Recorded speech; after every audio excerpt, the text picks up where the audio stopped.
হিমালয়ের কোলে থাকা দার্জিলিং একটা এরকম শহর যেখানে প্রকৃতির সব রকম সৌন্দর্য দেখা যায়। চায়ের বাগান, কাঞ্চনজঙ্ঘার ভিউ। বাঙালি দুদিনের ছুটি পেলে যেখানে সবার আগে আসতে চায়। সব ওয়েদারেই যেন দার্জিলিং আলাদাই লাগে দেখতে। সকাল সকাল কাঞ্চনজঙ্ঘার ভিউ দেখতে টাইগার হিল যাওয়া, গ্লিনারিজে গিয়ে খাওয়া দাওয়া করা যেন একটা আলাদাই ব্যাপার। লাস্ট দিনের দার্জিলিং ঘোরাটা আমাদের কাছে একটা মেমোরেবল ছিল। চলো ভিডিও শুরু করি।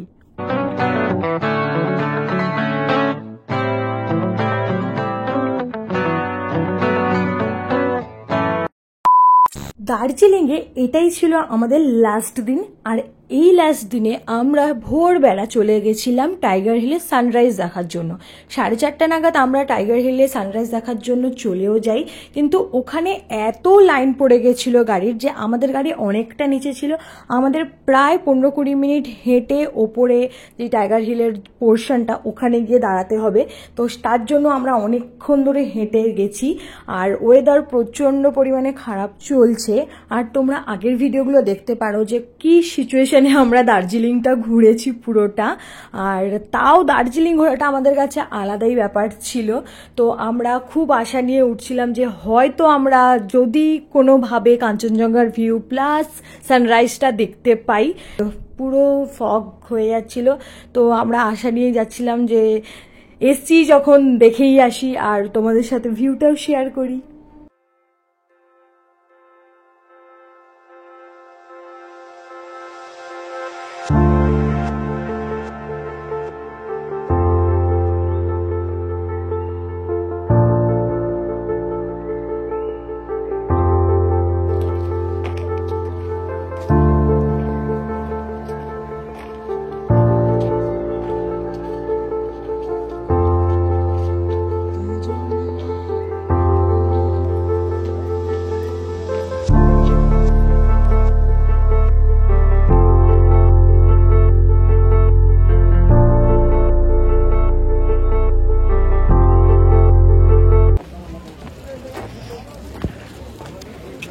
আমরা এখন টাইগার হিলে এসেছি। জানি না কাঞ্চনজঙ্ঘার ভিউ দেখতে পাবো কিনা বা সূর্য উদয় দেখতে পাবো কিনা, কারণ বৃষ্টি পড়া শুরু হয়ে গেছে। পেছনে গাড়ি।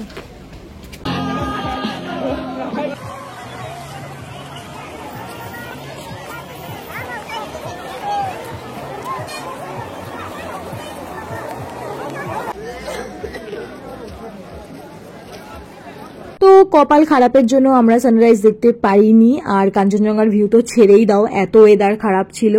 আর দেখতেই পাচ্ছ এখানে ফ্ল্যাগগুলো কি সুন্দরভাবে টানানো, আর সেগুলো সকালবেলাতে আরো ভালোভাবে বোঝা যাচ্ছে। আর এখানে একটা মন্দির ছিল যেটাতে আমরা যেতে পারিনি। তোমরা গেলে কিন্তু মাস্ট যেও, কারণ এই মন্দিরটা খুব ভালো ছিল। আমি ভিডিওতে দেখেছি, কিন্তু আমার কপালে ছিল না, কারণ অনেকটাই লেট ছিলাম আমরা, তার জন্য আমরা আবার নিচের দিকে নেমে যাচ্ছিলাম।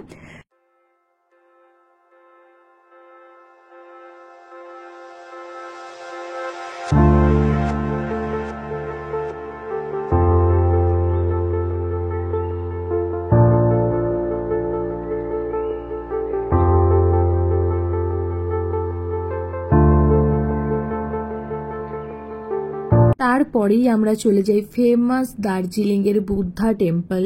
আর এখানে চারিদিকের ভিউটা আলাদাই ছিল, এত সুন্দর ছিল চারিদিকটা, তোমরা দেখতেই পাচ্ছ। তো চলো আমার সাথে বুদ্ধা টেম্পলটাও ঘুরে নাও।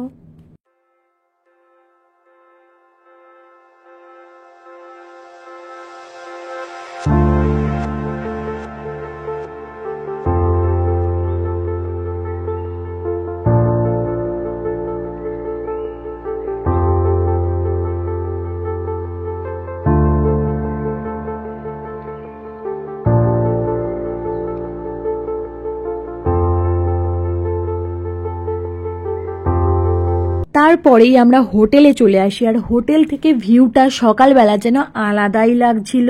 মানে আমরা ভোরবেলা যতটা ফগ পেয়েছিলাম তখন 9:30-10টা নাগাদ একদম ক্লিয়ার যাকে বলে, কিন্তু ফগ ছিল একটু দূরের দিকে, কিন্তু পরিষ্কার হয়ে যাচ্ছিল আস্তে আস্তে। আমরা ভেবেছিলাম যাই হোক এবারে হয়তো আমরা একটু ভালো করে ঘুরতে পারবো। আর আমাদের হোটেল থেকে ভিউটা দেখতেই পাচ্ছ কতটাই সুন্দর, কারণ দার্জিলিংয়ের যে টয় ট্রেন স্টেশন আছে একদম তার সামনেই ছিল আমাদের হোটেল। তারপরেই আমরা একটু দার্জিলিংয়ের স্টেশনটা ঘুরে তোমাদের সাথে শেয়ার করে দিলাম যে কেমন ছিল, আলাদাই যাকে বলে। এখানে ফটো ভিডিও যেন আলাদাই আসছিল, আমাদের বেশ ভালো লাগছিল। আমাদের হোটেলের নাম ছিল হোটেল কৈলাস অ্যান্ড রেস্টুরেন্ট, একদম দার্জিলিং স্টেশনের সামনে। তোমরা যদি কন্ট্যাক্ট নাম্বার চাও আমি ডিটেলসে দিয়ে দেব। তারপরেই আমরা এখন চলে যাচ্ছি মল রোডের দিকে।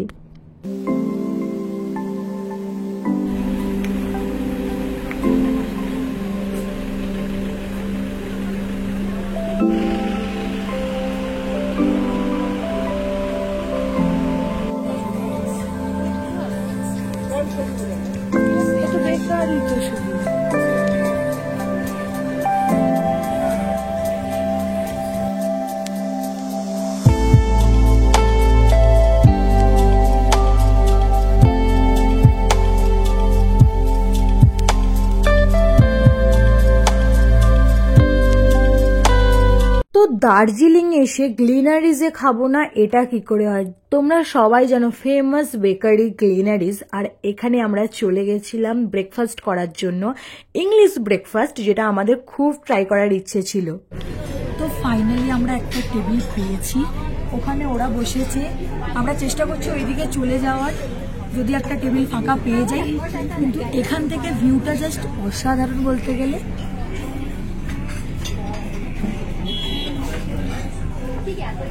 তো আমরা তো এখানে ব্রেকফাস্ট করার জন্য এসে গেছি আর অর্ডার করব, তো দেখতে থাকো।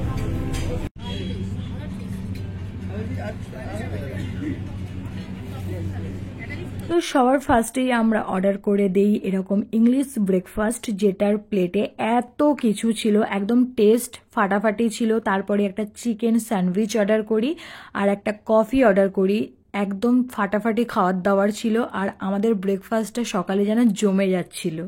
খাওয়ার চলে আসার সাথে সাথেই আমরা একদম ঝাঁপিয়ে পড়ি খাওয়ার দাওয়ারের উপর। তারপরেই দেখতে পাচ্ছ এরকম অবস্থা। তো মানে খাওয়ার আসার সাথে সাথে আমাদের এত খিদে পেয়েছিল যে আমরা খেয়ে সব শেষ করে দিয়েছি। যাই হোক, খাওয়া দাওয়ার বেশ ভালো ছিল আর বেশ মজা করলাম এখানে এসে। তোমরা এখানে এসে খাওয়া দাওয়ার খেতেই পারো। এই যে পেছনে একজন দাঁড়িয়েছে।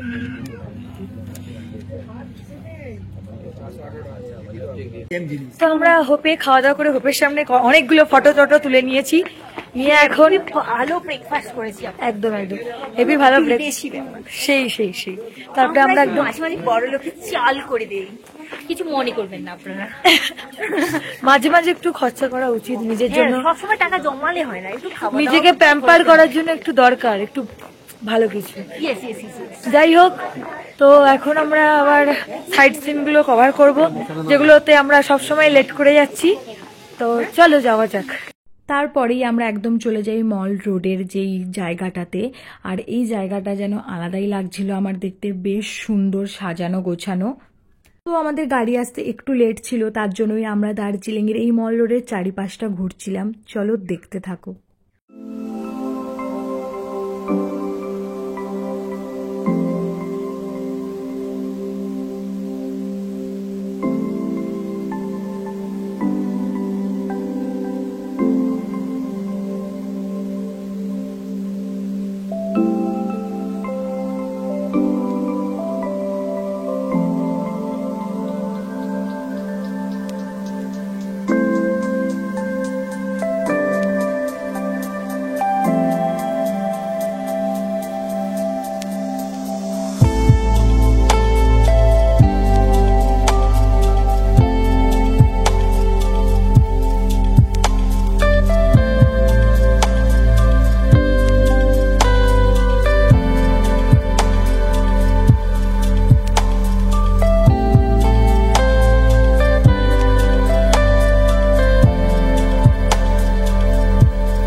গাড়ি চলে আসে আর আমরা সবাই গাড়িতে উঠে পড়ি। আর তারপরেই চলে যাই জুওলজি পার্ক। আর এখানে নিচে নামিয়ে দিয়েছিল, তো আমাদের পাহাড়ে একটু উঠে তারপরেই আমরা ওটা দেখতে পারবো।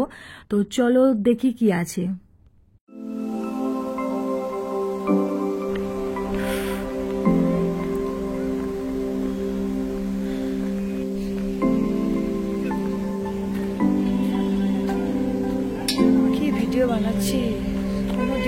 হবে না আমার দ্বারা ভিডিও।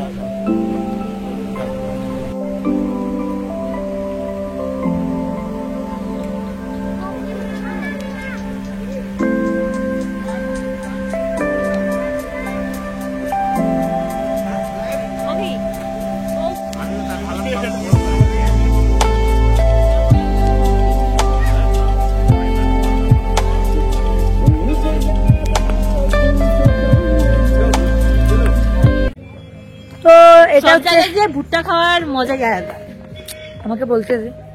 তো আমরা এটা যে জু ছিল একটা, যেখানে 120 টাকা করে টিকিট ছিল। তো আমরা ভাবলাম যে থাক, আর ঢোকার দরকার নেই, কারণ এমনি অলরেডি অনেকটাই লেট হয়ে গেছিলাম আমরা। তো আমরা আদার্স যে ভিউগুলো আছে, মানে ভিউ পয়েন্টগুলো আছে, সেগুলোতে চলে যাবো।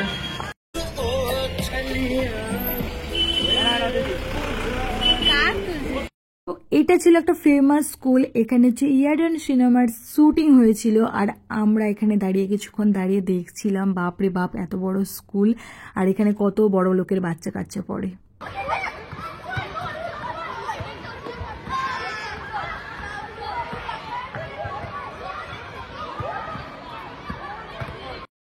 কিন্তু স্কুলটা কিন্তু দেখতে হেভি ছিল, আমার তো বেশ লেগেছে দেখতে, মানে আলাদাই, এখানকার বাচ্চা কাচ্চার মস্তি আলাদা।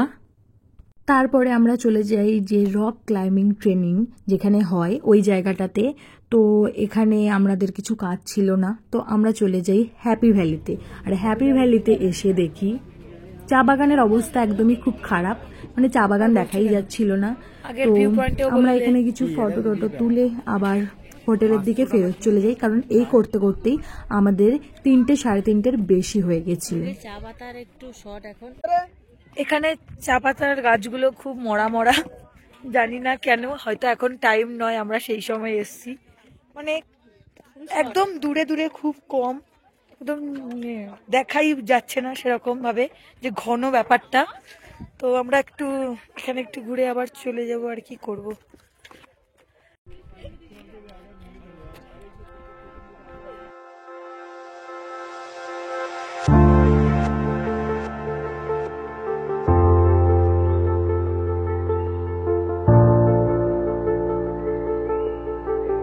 তো হোটেলে গিয়ে আমরা একদম রেডি হয়ে চলে যাচ্ছি দোল খেলার জন্য, কারণ সেদিন ছিল দোল। তো আমরা ভেবেছি মল রোডে গিয়ে দোল খেলবো, আর আমরা নাচতে নাচতে চলে গেছি মল রোডে। আর আমরা চারিদিকে খুঁজছি যে কোন জায়গাটা একটু ফাঁকা পাওয়া যাবে, আমরা সেখানেই দোল খেলাটা শুরু করব। আর ডান্স যেটা হবে সেটা সামনে শুধু ভিডিওতে দেখো।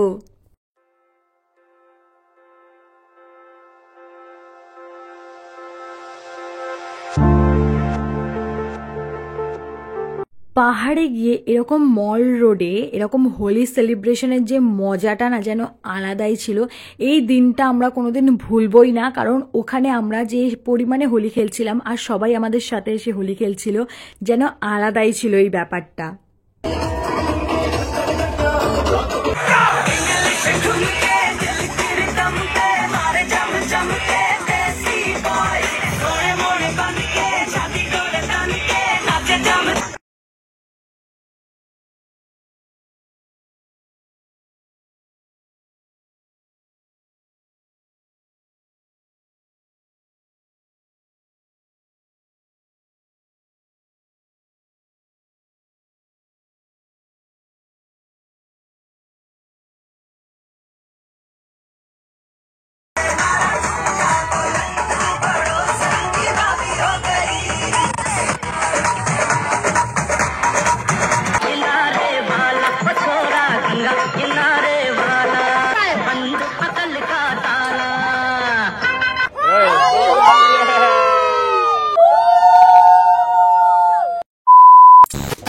সেইভাবে হোলি সেলিব্রেশন করার পর আমরা রাতে এসে খাওয়া দাওয়া শুরু করি।